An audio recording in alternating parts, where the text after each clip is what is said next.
This week we've seen that frog-faced fucker Farage telling voters in Scunthorpe that he understands the steel business because he used to work in the metals business. He was a commodity trader in the City of London's metal exchange. I once bought a car, so I guess that means I worked in the automotive industry. He's so supportive of British steel he's now decided it needs fully nationalising after previously campaigning against that, and wants another private company to take over. So if that company gets into financial trouble, we bail it out. Wonder who might get shares in it.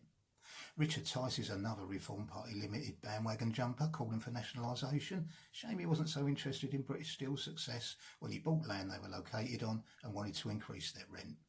If you think Reform Party Ltd give a fuck about working people, remember they voted against stopping fire and rehire, against protecting pregnant women and mothers from being sacked, against protecting workers from harassment, against improved bereavement leave, and against ending exploitative zero-hours contracts. Nigel himself receives a £73,000 pension from the EU he hates so much, but refuses to give it up because he says his family would suffer. This is a man whose register of interests include 23k for 19 hours for a news company, 91k for 4 hours work as a brand ambassador for Direct Bullion, 40k for 10 hours public speaking for a company called Nomad Capital, 4k a month writing for The Telegraph, 23k for the equivalent of 1 day presenting on GB News, plus numerous other jobs taking his annual income to over £500,000, in addition to his 90k MP salary.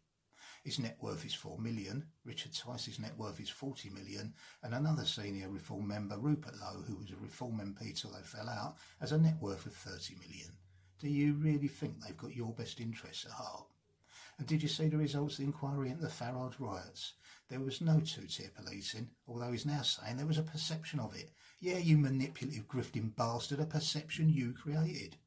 Remember, this is also the man who denied meeting a Russian diplomat until photos emerged, and fully supports Donald Trump, who recently blocked a G7 statement condemning Russia for its Palm Sunday missile attack on the city of Sumy in Ukraine, and is trying to stop other countries supplying Ukraine with weapons. And Trump's blaming Ukraine's President Zelensky for Russia invading them. Haven't heard Farage criticising that.